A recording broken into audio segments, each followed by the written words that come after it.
आज की शाम मैं आपके सामने 3 कविताएं प्रस्तुत करने वाली हूं और जो मेरे जिंदगी के कुछ हसीन पलों से जुड़े हैं. So these poems resonate with my life and therefore I have chosen them. मेरी जन्मभूमि आंध्र प्रदेश, इसलिए मैं जरूर एक तेलुगु में एक कविता सुनाऊंगी. उसी के साथ साथ मेरी कर्मभूमी महाराष्ट्र. 30 वर्ष मी महाराष्ट्रामध्ये काम केले.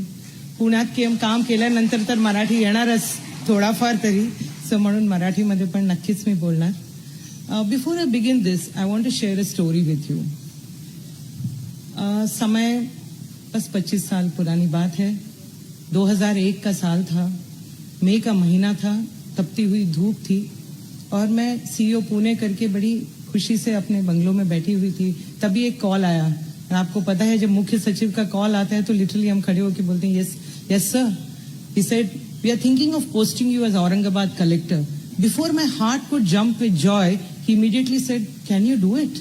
And this ye jo sanshay, jo nehmi, the glass ceilings as we talk about, can she really do it? And of course I said, yes sir, of course I can. And त्याच्यानंतर ज्यावेळी जिल्ह्यामध्ये posting झाली, मी कुठेही तालुक्यामध्ये गेले तर लोक line मध्ये उभे राहायचे आणि मी म्हणायची काही सांगायचे आहेत का, काही इश्यू आहेत का. नुसतं तुम्हाला बघायला आले. Because nobody could believe. And why it is important is the district was set up in 1956 and there had been only a series of male collectors and I was the first woman collector. So everybody wanted to know, how does a woman sit on a chair which is so important? And therefore, I think it's time to realize, give women a chance, give a woman a platform. And I think today NCPA has done just that. Gave us a voice to speak for women and to prove that you can be gentle, yet you can be tough. You can be absolutely, soft, yet be able to deliver. And therefore, I would like to think of the poem that resonates with me the most. And this is of Rupi Kaur, a young Canadian poet and an illustrator known for her book Milk and Honey. It's an English poem. It's actually like a quote. I want to apologize to all the women I have called beautiful. I want to apologize to all the women I have called beautiful before I have called them intelligent or brave. I want to apologize to all the women I have called beautiful before I have called them intelligent or brave. I'm sorry I made it sound as though something as simple as what you're born with is all you have to be proud of. When you have broken mountains with your wit, from now on I will say things like, you are resilient or you were extraordinary. Not because I don't think you're beautiful, but because I need you to know you're more than that. Thank you so much. I think this poem actually speaks of looking at women beyond just their external beauty, but to look at their capabilities. My second poem is actually dedicated to my mother and to my grandmother and to my own mother tongue Telugu, which is considered the Italian of the East, as they say it.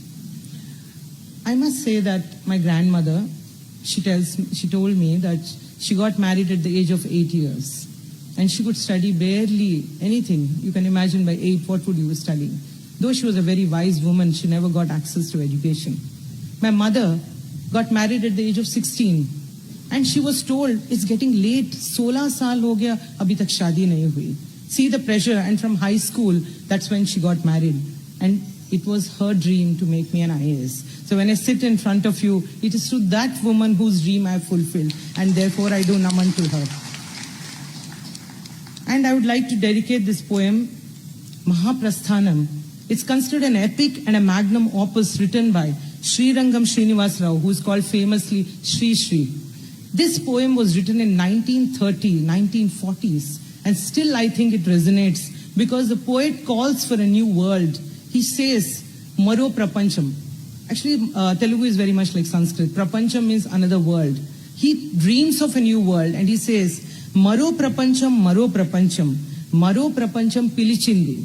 Pilichindi means it's calling you. The new world is beckoning you to change. Padandi munduki padandi tosuku. Padandi means chalo, jaldi chalo. What are you waiting for?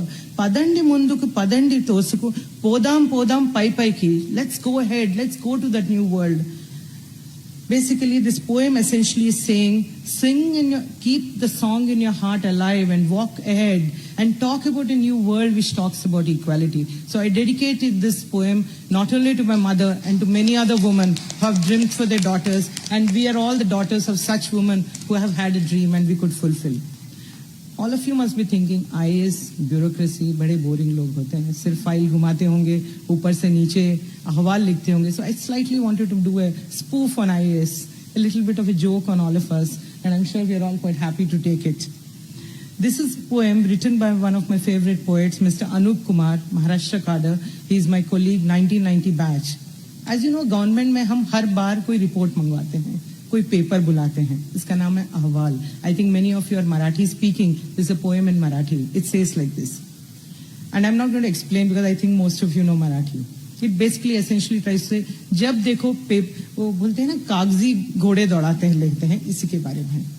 आठवडी टपाल ने अहवाल पाठवा, बैठकीसाठी हवा आहे तात्काळ पाठवा, पाठवली तरी मिळाले नाही म्हणून पाठवा, बाबूनी हरवली आहे म्हणून पाठवा, मिळाले तरी सापडले नाही पुन्हा पाठवा, प्रपत्र भरून जोडले नाही पुन्हा पाठवा, फॅक्स पाठवा, रजिस्ट्री पाठवा, ईमेल पाठवा, शिपाई पाठवा, मेल किंवा फीमेल पाठवा, पाठवा पाठवा पाठवा, अहवाल पाठवा. Thank you all so much for giving me the opportunity to speak in front of you. Thank you so much.